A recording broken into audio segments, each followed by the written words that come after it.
Gervonta Tank Davis may delikadong bantana sa kanyang paparating na laban ngayong March 1 sa taong kasalukuyan sa Brooklyn.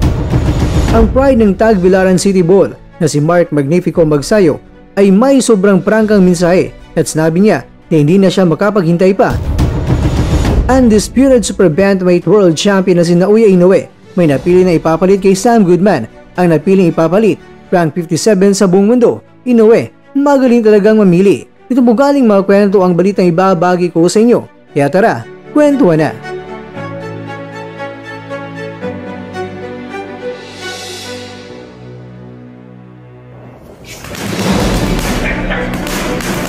I'll get there. Ito ang naging simpleng caption ni Davis sa kanyang pagpapakita ng husay sa timing at umuusok na bilis sa kanyang hand speed. Sino nga ba ang hindi mamamangha sa galawang ipinakita ni Tank Davis na ganito? At alam naman natin na itong si Davis ay hindi lang ito halimaw sa training dahil mas lalong nagiging halimaw ito pagdating na sa tunay na laban. Dala niya ang depensang malapalos na tulad ni Mayweather Jr., Mike Tyson na hambalos at ring IQ din na hindi rin basta-bastang natitibag. Sa ngayon as of January 11 mga kwento ay kalsado pa rin ang Tank Davis kontra kay Lemon Roach para sa titulo ni Davis na World Boxing Association Lightweight title. At kung atras itong si Roach ay doon pa papasok sa eksena ang ating pambato na si Mark Magnifico Magsayo.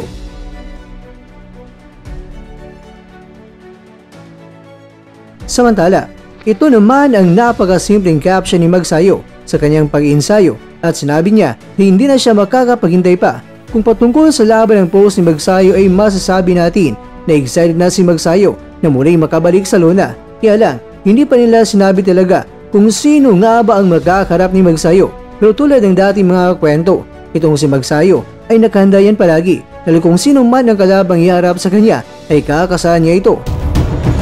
Samantala, dahil nagkaroon na naman ng hiwa sa bandang mata ni Goodman ay tuluyan na ngang pinalitan at siya na ang makakalaban ng halimaw ng Japan.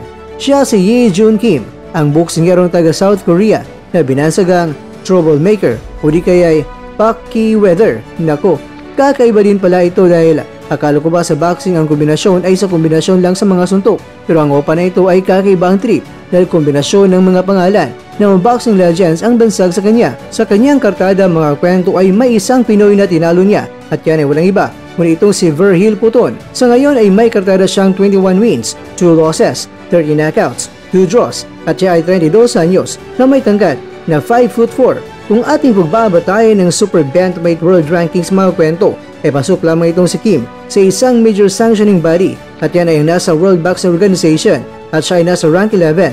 Sa WBO World Ranking mga kwento ang number 2 dito ay walang iba kuning ating kababayan na si Carl James Wonderboy Martin pero hindi pinili ng Team Inoue. Kung trip ni Inoue ang rank 11 ay naku kung sa ibang major sanctioning bodies ay kilala nyo na mga kwento kung sino nga ba ang rank number 11 dyan pero hindi pa pwedeng isa lang dahil malapit na rin kasi ang laban at baka ayaw pa rin ng Team Inoue dyan dahil alam niyo na.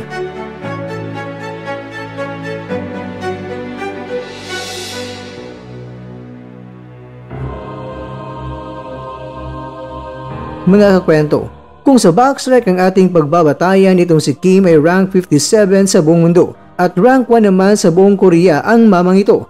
At alam naman natin na sa BoxRec, umarangkada sa ranking itong si Casimero. Ikaw kwento, ano naman ang magiging reaksyon nyo na pinili ng Team Inoue ay ang Koreano?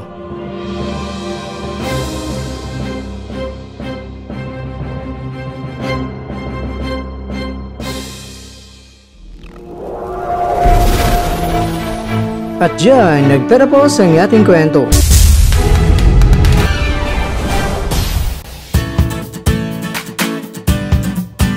Maraming salamat mga kakwento sa inyong panonood.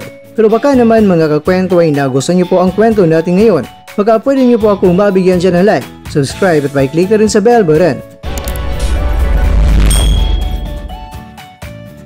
Pero bago tayo natapos mga kwento ay syempre, shoutout po muna tayo dyan sa ating mga kakwento. Kay kakwentong Bulano Canadian Vlog, kay kakwentong Teresa Estorba, kay kakwentong Ricky Nimiada, at ikaw kakwentong nanonood ngayon, shoutout siya dyan. Bueno, hanggang dito na po muna ang ating kwentuhan at abangan nyo na po ating susunod na video. At dito na po yan sa isang channel na kung saan maaring ito'y mga kwentong di pa na kwento. sa inyo.